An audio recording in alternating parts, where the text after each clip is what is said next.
Kyrie eleison,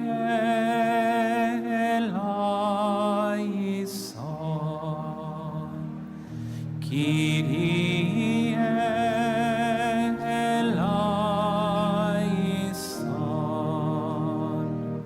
Christe eleison,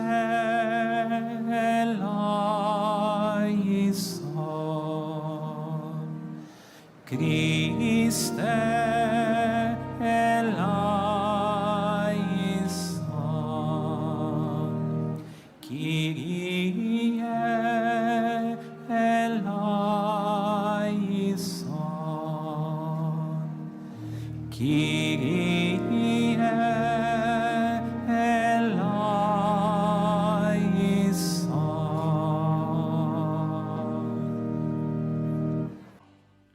O Senhor esteja convosco.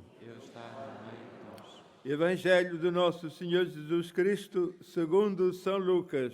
Glória a vós, Senhor. Aproximando-se os dias de Jesus ser levado deste mundo, ele tomou a decisão de se dirigir a Jerusalém e mandou mensageiros à sua frente.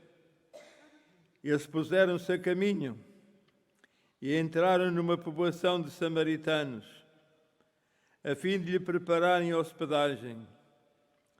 Mas aquela gente não o quis receber, porque ia a caminho de Jerusalém. Vendo isto, os discípulos Tiago e João disseram a Jesus: Senhor, queres que mandemos descer fogo do céu que os destrua? Mas Jesus voltou-se e repreendeu-os. E seguiram para outra povoação. Palavra da salvação. Glória a vós, Senhor.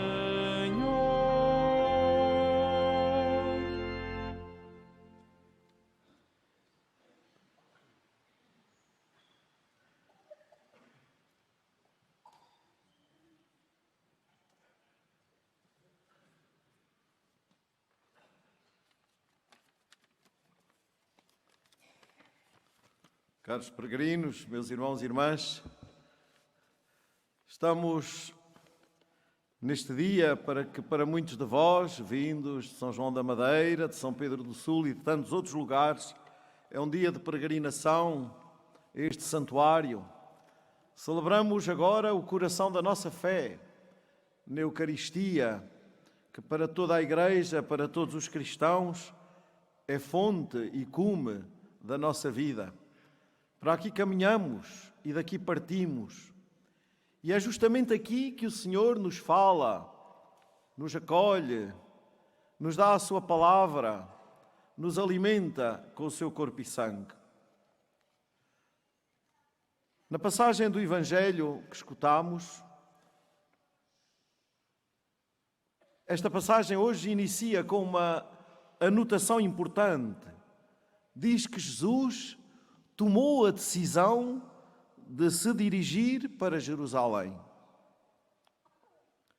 Inicia aqui a parte central do Evangelho de São Lucas, onde Jesus percorre o seu caminho para a cidade santa, para Jerusalém, com uma fortíssima determinação, com todas as suas forças, para enfrentar todas as dificuldades que o esperam. Ele sabe que um profeta não pode morrer fora de Jerusalém. E apesar do seu desejo de mostrar à cidade santa o caminho da paz, antes da sua paixão, não lhe restará mais do que chorar sobre ela, por não ter reconhecido aquele que a visitava para lhe dar a vida, como se diz no Evangelho de São Lucas. Jesus toma a decisão de se dirigir para Jerusalém. Toma a decisão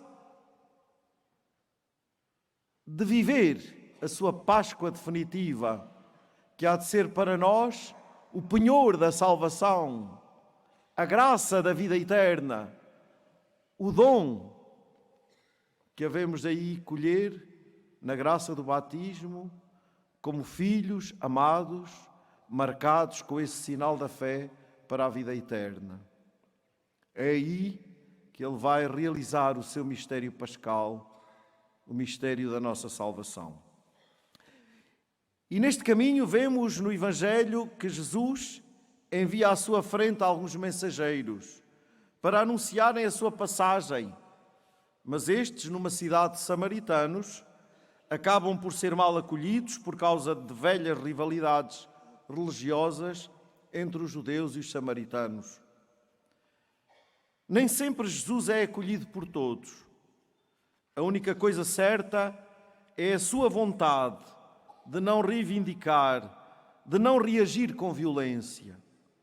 Mas os discípulos, Tiago e João, não têm a mesma atitude como vemos no Evangelho.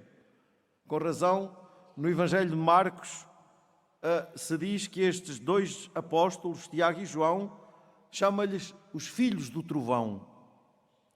Eles queriam fazer descer fogo do céu sobre aqueles que não os quiseram acolher. Mas ao contrário, Jesus não quer responder à hostilidade com mais hostilidade. Não responde ao mal com o mal. Jesus vive verdadeiramente aquele amor pelos inimigos, tal como nos ensina no Evangelho: amai os vossos inimigos.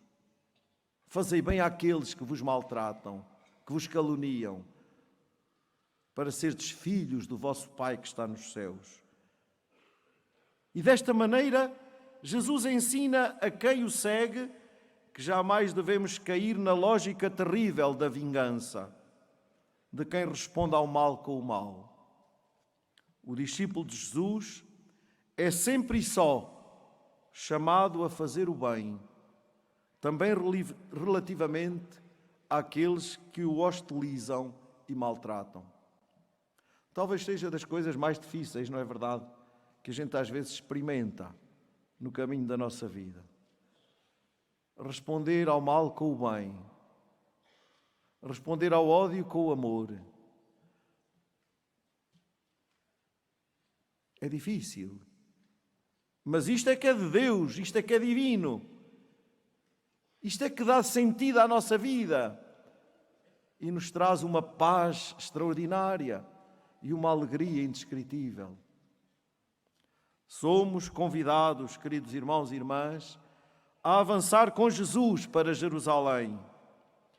E a única coisa que é necessária para percorrer este caminho com Ele é escutar a sua voz, a sua palavra, acolhê-la e obedecer-lhe, disponíveis para seguirmos, mesmo onde não queremos, sem colocar obstáculo às exigências que Ele nos faz.